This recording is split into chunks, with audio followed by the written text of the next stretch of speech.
मुंबईसह उपनगराला रात्रभर मुसळधार पावसानं झोडपलं आहे. विक्रोळी परिसरात मुसळधार पावसादरम्यान एक धक्कादायक घटना समोर आली आहे. मुंबईच्या विक्रोळीच्या पार्क साईट परिसरात एका नव्या इमारतीचा स्लॅब कोसळून दुर्घटना घडली.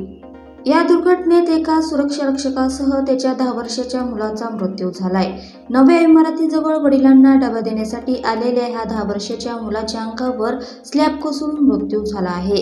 या घटनेमुळे परिसरात मोठी खळबळ उडाली आहे.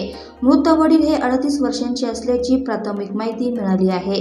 या दुर्घटनेची माहिती पोलिसांना देण्यात आली आहे. Kailas business park Tata power house जवळ पार्क साईट विक्रोळी पश्चिम येथे स्लॅब कोसळल्याची घटना घडली आहे.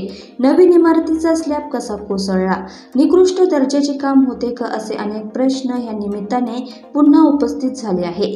या प्रकरणी बिल्डरवर कारवाई होणार का?